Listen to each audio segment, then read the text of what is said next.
Exercise जो miscellaneous चल रही थी हम लोगों की, चैप्टर 3 की, क्लास 12 था मैट्रिसेस में। इसमें हमने 1 से 11 तक क्वेश्चन करा दिए थे। अब जो आगे के क्वेश्चन है, 12वां क्वेश्चन और इसके बाद 13वां, फिर 14वां, फिर 15वां, 4 क्वेश्चन है, इनको करा देते हैं, फिर ये एक्सरसाइज कंप्लीट हो जाएगी। ठीक है, इसके बाद कोई अगला चैप्टर स्टार्ट करेंगे। तो देखो, पहला पहला क्वेश्चन क्या दिया है 12 नंबर का। इसमें कहा जा रहा है कि ए और बी स्क्वायर मैट्रिक्स है। ठीक है, स्क्वायर मैट्रिक्स क्या होता है? कोई भी मैट्रिक्स स्क्वायर तभी होगा जब उसके नंबर ऑफ रोज और नंबर ऑफ कॉलम बराबर हो। ठीक है, यानी जैसे कोई मैट्रिक्स है हमारे पास, ये वाला मैट्रिक्स देख लो ऊपर जो दिया है, इसमें कितनी रो है? 2 रो हैं और 2 कॉलम है। तो ये क्या हो जाएगा? इसका ऑर्डर हो जाएगा 2 क्रॉस 2। तो ये हमारा स्क्वायर मैट्रिक्स है। ठीक है, ऐसे ही 3 क्रॉस 3 का हो सकता है। तो क्या मतलब है? कोई भी मैट्रिक्स स्क्वायर होगा अगर नंबर ऑफ रोज और नंबर ऑफ कॉलम इक्वल है। ठीक, तो आपसे कह रहा है कि ए और बी स्क्वायर मैट्रिक्स है of the same order. Order तो सेम होगा ही, जाहिर सी बात है। ए बी बराबर है बी ए के, ये आपको प्रूव करना है। ए बी बराबर है बी ए के। तो प्रूव क्या करना है? पहला प्रूव ये करना है कि ए बी, यानी पहला जो आपको प्रूव करना है, ए बी की पावर एन, केवल बी की पावर एन है, इज इक्वल टू बी की पावर एन ए, ये बराबर है। एक ये प्रूव करना है। दूसरा दूसरा क्या प्रूव करना है कि अगर ए इंटू बी दोनों की पावर एन है, इज इक्वल टू, तो A N into B N. बात यहाँ पे ये है कि एन हमारा नेचुरल नंबर है। नेचुरल नंबर क्या होता है? नेचुरल नंबर हमेशा 1 से स्टार्ट होता है और इंटीजर के रूप में होता है। ठीक है, ये फ्रैक्शन नहीं हो सकता, ना ही रेशनल हो सकता है। तो 1 से स्टार्ट होगा और इनफाइनाइट तक जाएगा इंटीजर के रूप में। चलो फिर अब सॉल्व करते हैं। तो हमें कौन सा मेथड यूज करना है? Mathematical induction. मैथमेटिकल इंडक्शन में क्या होता है? 3 स्टेप यूज करेंगे। पहला n बराबर 1 के लिए देख लेंगे, दूसरा n बराबर 2 के लिए एज्यूम कर लेंगे, और तीसरा n बराबर 3 के लिए, n बराबर k+1 के लिए क्या कर लेंगे? n बराबर k+1 के लिए प्रूव कर देंगे। क्या करना है? पहला स्टेप n बराबर 1 के लिए हमको सेटिस्फाई करना है। दूसरा n बराबर k के लिए एज्यूम कर लेना है कि ये इसके लिए भी सही होगा, और n बराबर k+1 के लिए प्रूव कर देंगे। चलो, पहला क्वेश्चन, पहला स्टेप, ये पहला पार्ट हम सॉल्व करेंगे, पहला स्टेप। ठीक है, क्या गिवन है? तो लिख दो mathematical induction method. Mathematical induction method, एक मिनट, हेलो। ठीक है, तो हम क्या करेंगे? पहले n बराबर, पहला हमें कौन सा मेथड यूज करा है? Mathematical induction method. Mathematical mathematical यही है, सही से कर दें, mathematical induction method, induction method. ठीक है, क्या हो रहा भाई? इसका यूज करेंगे मेथड। चलो, तो पहला स्टेप क्या होगा? स्टेप पहले के लिए, स्टेप फर्स्ट में मान लेंगे कि जो रिजल्ट है हमारा फॉर n बराबर n के लिए, जो रिजल्ट है फॉर n बराबर 1, result is true, the result is true, यानी n बराबर जब 1 रखेंगे तो हमारा जो रिजल्ट है वो ट्रू होगा। तो क्या गिवन है? ये गिवन है। ठीक है, तो गिवन क्या है? एक बी की power n is equal to b की पावर n इंटू ए। अब यहाँ पर n बराबर 1 रखते हैं। जब n बराबर 1 रखते हैं तो हमारे पास क्या आएगा? ए बी की power 1 is equal to b की पावर 1 ए। यहाँ से इसको सॉल्व करेंगे तो हमारे पास आ जाएगा a b is equal to b a, जो कि हमको प्रूव करना था। ये गिवन ऊपर ना, तो इसका मतलब ये सही है। इक्वेशन नंबर 1 करते हैं इसको। ठीक, ये सेटिस्फाई होगा, इसके लिए ट्रू भी आ गया, ये ट्रू है कि n बराबर 1 पे हमारा ट्रू आ गया। अब क्या करना है? Step number second. Step number second में क्या करना है? एज्यूम कर लेना है स्टेप सेकेंड एज्यूम कर लेना है, क्या एज्यूम करना है, एज्यूम मान लेना है कि assume that result is true for n बराबर के, n बराबर के लिए ट्रू है, ये हम मान लेते हैं। ठीक है,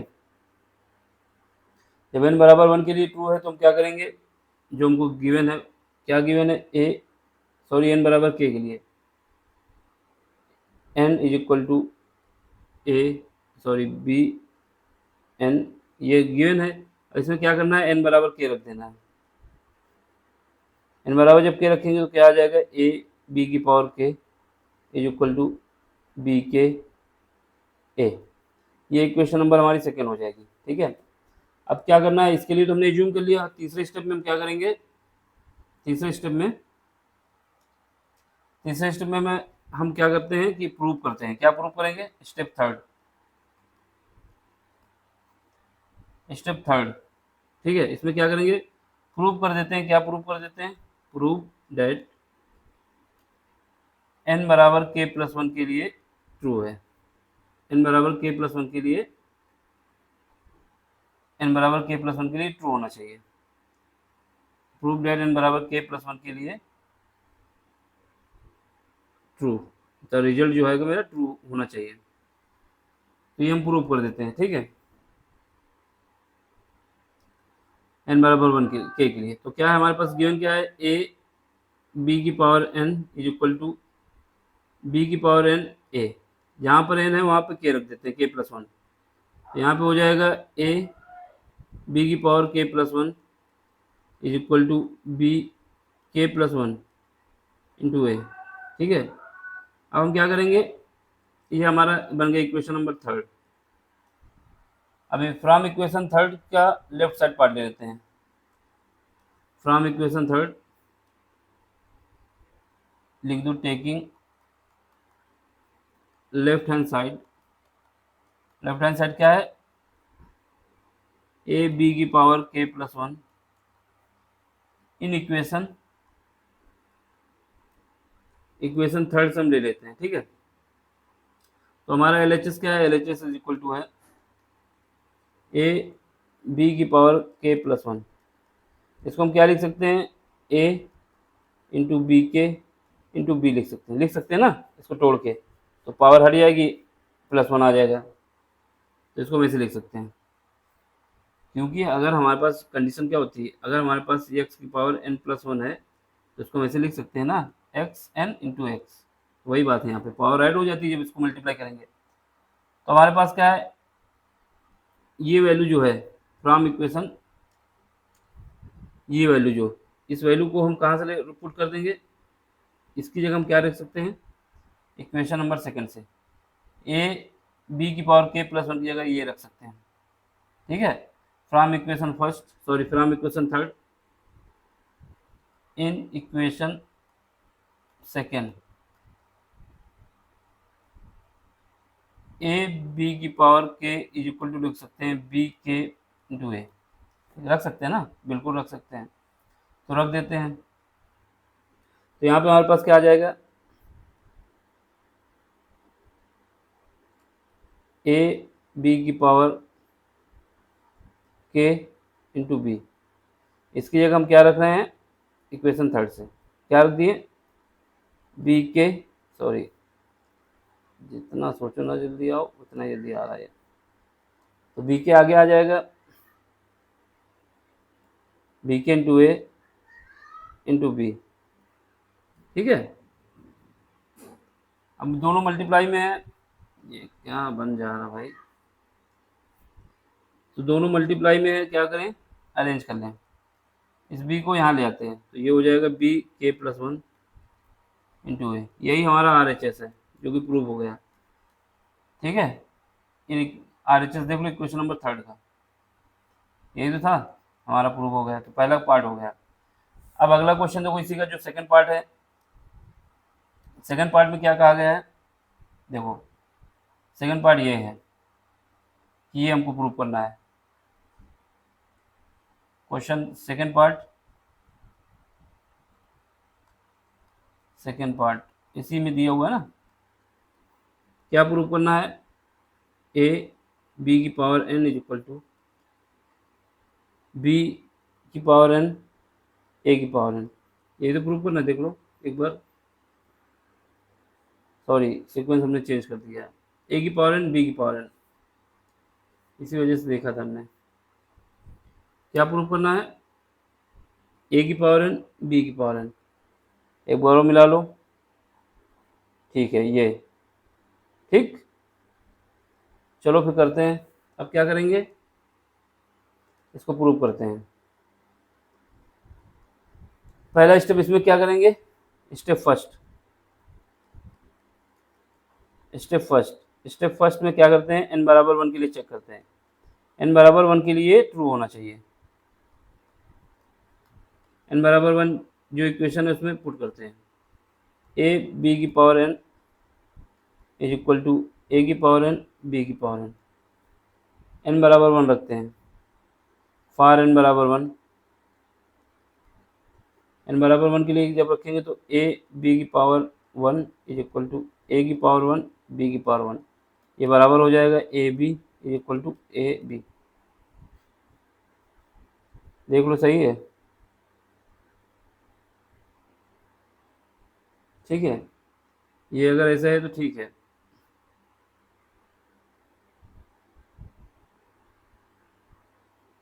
ठीक,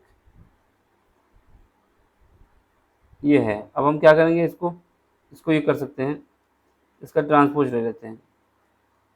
ए बी का ट्रांसपोज लेंगे तो क्या आ जाएगा, सॉरी ट्रांसपोज नहीं लेंगे, ऐसे ही ठीक है। ये इक्वेशन नंबर हमारी 1 हो गई, क्योंकि स्क्वायर मैट्रिक्स है तो इसको ऐसे भी लिख सकते हैं, a b is equal to b a, ठीक, क्योंकि स्क्वायर मैट्रिक्स है ना, दोनों सेम है। चलो अगला, अगला स्टेप क्या करते हैं, अगला स्टेप करते हैं स्टेप सेकंड। स्टेप सेकंड में क्या करते हैं, एज्यूम कर लेते हैं दैट, क्या एज्यूम करते हैं कि रिजल्ट जो हमारा है n बराबर के लिए भी ट्रू है, that result is true for n बराबर के, n बराबर के लिए भी ट्रू है। n बराबर 2 के लिए, n बराबर के लिए ट्रू है तो क्या है हमारे पास, ए बी की power n is equal to a की पावर n बी की पावर n रख देते हैं, जहाँ पर n है वहाँ पर k रख देते हैं, ए बी की power k is equal to a की पावर k इंटू बी की पावर k, ठीक है। यहाँ से इक्वेशन हो जाएगी हमारी कौन सी, पहली वन आ चुकी ऊपर, सेकेंड। अब स्टेप थर्ड यूज करते हैं, स्टेप थर्ड में क्या करते हैं, प्रूव कर देते हैं दैट, क्या प्रूव करते हैं, रिजल्ट इज ट्रू फॉर, किसके लिए ट्रू है, n बराबर k प्लस 1 के लिए, n बराबर k प्लस 1 के लिए ट्रू है, ये हम प्रूव कर देते हैं, ठीक है। चलो प्रूव करते हैं, ए बी की power n is equal to a की पावर n इंटू बी की पावर n। अब जहाँ पर n है वहाँ पर k प्लस 1 रखते हैं, ए बी की power k plus 1 is equal to a की पावर k प्लस 1 बी की पावर k प्लस 1। अब क्या करते हैं, इक्वेशन थर्ड हो गई, इक्वेशन थर्ड का लेफ्ट हैंड साइड ले लेते हैं, टेकिंग लेफ्ट हैंड साइड क्या है, ए बी की power k plus 1 from in equation third, ठीक है, ले लिया हमने, थर्ड से ले लिया। चलो अब क्या है, ए बी की पावर k प्लस 1, इसको हम क्या लिख सकते हैं, ए बी की power k into a b लिख सकते हैं, ठीक है। अब क्या करें, अब हमें क्या करना है, ए बी की जगह बी ए रख दें या फिर ए बी रख दें, कोई दिक्कत नहीं आएगी। ठीक है, तो इक्वेशन नंबर सेकंड में आओ। इक्वेशन नंबर सेकंड में, इक्वेशन नंबर सेकंड से, इक्वेशन सेकंड से क्या करेंगे, इन इक्वेशन सेकंड यहाँ पे क्या है, ए की पावर के हो जाएगा, बी की पावर के हो जाएगा, ये देख लो यहाँ से, ये है ना इक्वेशन सेकंड में, ए बी ये क्या लिखना है, ये into a b from equation second.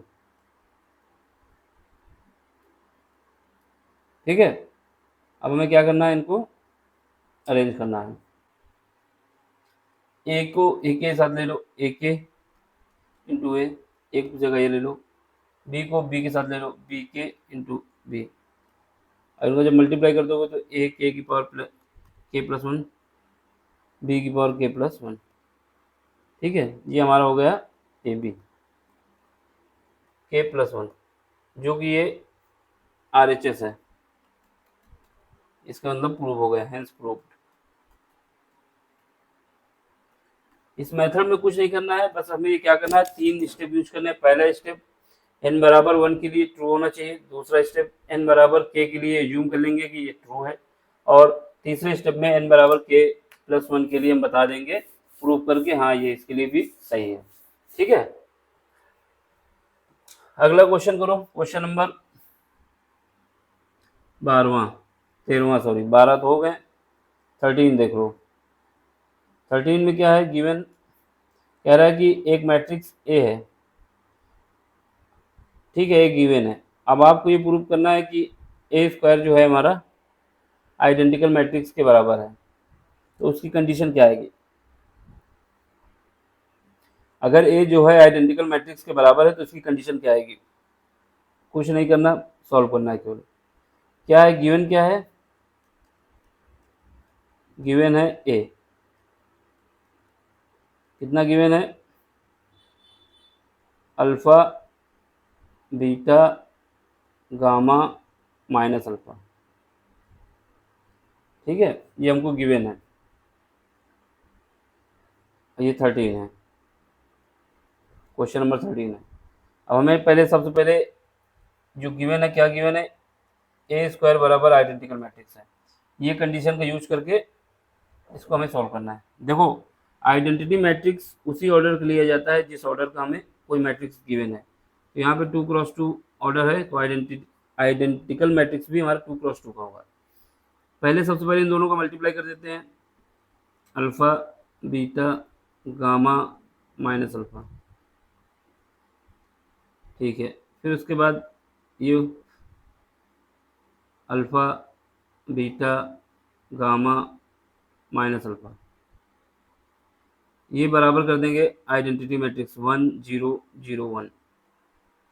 चलो फिर सॉल्व करते हैं। पहली मैट्रिक्स जो है उसका रो लेते हैं और दूसरी मैट्रिक्स जो है उसका कॉलम लेते हैं। जब पहली मैट्रिक्स की पहली रो और दूसरी मैट्रिक्स का दूसरा पहला कॉलम आपस में मिलते हैं तो फर्स्ट एलिमेंट बनता है, जिसका ऑर्डर क्या होता है A11। ठीक है, इसका मतलब पहला ऑर्डर बनेगा, क्या बनेगा, अल्फा इंटू अल्फा का हो जाएगा alpha square, plus beta into gamma हो जाएगा बीटा गामा। ठीक है, अब हमें क्या लेना है, सेकेंड रो लेनी है, सॉरी सेकेंड कॉलम लेना है, फर्स्ट रो। जब फर्स्ट रो सेकेंड कॉलम आएगा तो एलिमेंट कौन सा आएगा, A12 मतलब फर्स्ट रो सेकेंड कॉलम। तो अल्फा का मल्टीप्लाई बीटा के साथ होगा तो अल्फा इंटू बीटा, बीटा का मल्टीप्लाई अल्फा के साथ होगा तो अल्फा इंटू बीटा। अब हमें सेकेंड रो पे जाना है, ये रही सेकेंड रो फर्स्ट कॉलम हमारा ये रहा। गामा का अल्फा के साथ होगा तो अल्फा गामा, गामा का माइनस अल्फा के साथ होगा तो माइनस अल्फा गामा। ठीक, अब क्या है, second row second column, alpha के साथ बीटा का मल्टीप्लाई होगा तो क्या आएगा, गामा का बीटा के साथ होगा तो क्या आएगा गामा का बीटा के साथ होगा तो क्या आएगा,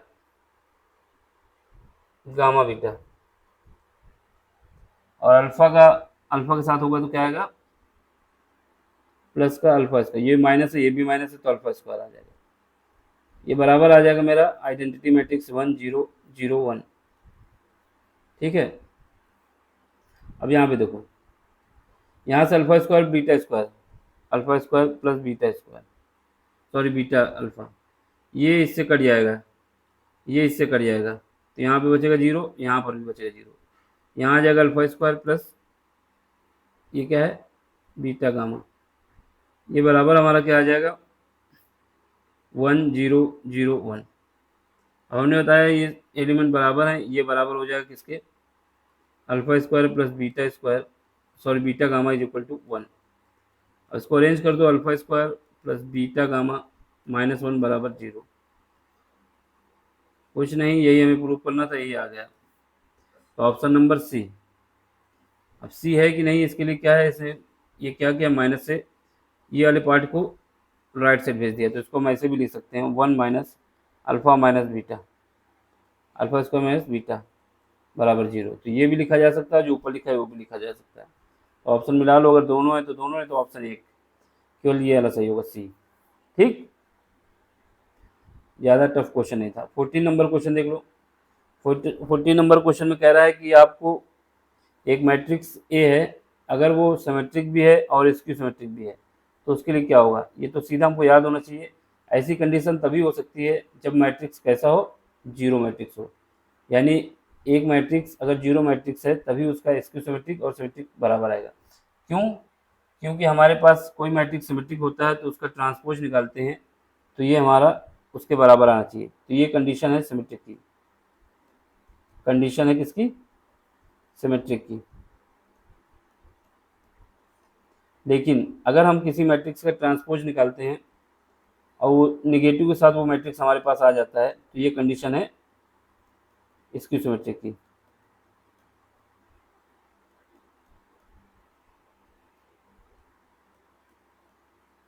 ठीक, ये कंडीशन है स्क्यू सिमेट्रिक की। इसका मतलब क्या हुआ, अगर हम किसी मैट्रिक्स का ट्रांसपोज निकालते हैं और वही मैट्रिक्स आता है तो सिमेट्रिक है, और दूसरे अगर किसी मैट्रिक्स का हम ट्रांसपोज निकालते हैं और माइनस आता है तो ये स्क्यू सिमेट्रिक की कंडीशन है।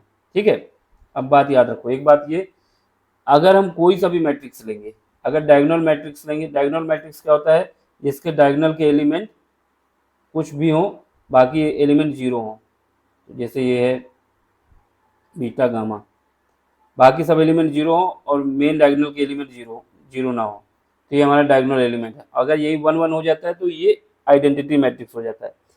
अब अगर हम कोई सा भी मैट्रिक्स लें, अगर उसका ट्रांसपोज निकालेंगे तो कभी भी कंडीशन सेटिस्फाई नहीं हो पाएगी कि वो सिमेट्रिक भी हो स्क्यू सिमेट्रिक हो। लेकिन जीरो मैट्रिक्स अगर लेंगे, जीरो मैट्रिक्स, तो उसमें कंडीशन सेटिस्फाई हो जाएगी। इस वजह से ऑप्शन नंबर बी। ठीक, क्योंकि जीरो मैट्रिक्स में क्या होगा, जीरो मैट्रिक्स में कोई भी एलिमेंट नहीं रहेगा। अब माइनस हो या प्लस हो तो माइनस ही रहता है, वो प्लस ही रहता है, कोई मतलब ही नहीं रहता। तो केवल ऑप्शन क्या है, जीरो मैट्रिक्स। अगला क्वेश्चन क्या है देख लो, क्वेश्चन नंबर 15। क्वेश्चन नंबर 15 में कह रहा है कि आपको एक मैट्रिक्स ए है जो कि स्क्वायर मैट्रिक्स है। कैसा मैट्रिक्स है, स्क्वायर। स्क्वायर मैट्रिक्स के लिए हमने आपको बताया कि कोई भी मैट्रिक्स स्क्वायर तभी होता है जब उसका ऑर्डर और जो ऑर्डर है, नंबर ऑफ कॉलम और नंबर ऑफ रो, ये दोनों बराबर होते हैं, तभी स्क्वायर मैट्रिक्स होता है। तो इसमें आपसे कह रहा है कि एक मैट्रिक्स ए जो है स्क्वायर मैट्रिक्स है, तो आपको ये प्रूव करना है कि ए स्क्वायर बराबर ए है। देन मतलब हम जब उसका स्क्वायर निकालते हैं मैट्रिक्स का, आपस में मल्टीप्लाई करके निकालते हैं तो वो ए ही आता है। तो आपको ये बताना है कि आई प्लस ए का होल क्यूब माइनस 7a, इसकी वैल्यू क्या होगी। कुछ नहीं, बस सॉल्व करते हैं क्वेश्चन। देखो कौन सा ले लो, नीला ही ले लो, ये वाला। देखो गिवन कंडीशन क्या है, ए स्क्वायर हम जब करते हैं मैट्रिक्स का तो ए आता है, यानी अगर मैट्रिक्स का हम आपस में मल्टीप्लाई करते हैं तो हमारे पास ए आ जाता है। ठीक, अब चलो इसको सॉल्व करते हैं फिर। ठीक है, तो हम क्या करेंगे, ये जो गिवन कंडीशन है आई प्लस ए का होल क्यूब माइनस 7a, ये हमको बताना है, इसकी वैल्यू क्या आएगी, क्वेश्चन मार्क। हमारे पास एक फार्मूला होता है a plus b, small b होना चाहिए लेकिन कैपिटल बी बन गया, a plus small b. Whole cube जो होता है हमारे पास क्या होता है, a cube plus b cube, सारा कैपिटल ही क्यूब बन रहा है, plus 3ab a plus b, ये फार्मूला होता है हम लोगों के पास, इसी का यूज करना है, आगे की कहानी इसी में छुपी हुई है। ठीक, चलो फिर हम कंडीशन लगा के इसको सॉल्व करते हैं। जो गिवन है, क्या गिवन है, आई प्लस ए का क्यूब बराबर है हमारे पास -7 है। ठीक है, ये हमें गिवन है। अब इसको हम ऐसे लिख सकते हैं, ये वाले फार्मूले की सहायता से, आई का क्यूब प्लस ए का क्यूब प्लस 3a यानी आई इंटू ए, ब्रैकेट में ए प्लस आई, कुछ भी कर दो आगे हैं। ठीक है, अब देखो, अब हम क्या करें, आइडेंटिकल मैट्रिक्स का चाहे क्यूब करें चाहे स्क्वायर करें, कुछ भी करें, उसकी वैल्यू आइडेंटिटी ही आती है। यानी अगर हमारे पास कोई आइडेंटिटी मैट्रिक्स है, क्या है 1 0 0 1, इसका हम चाहे स्क्वायर करें चाहे क्यूब करें, वो हमेशा आइडेंटिटी मैट्रिक्स आता है।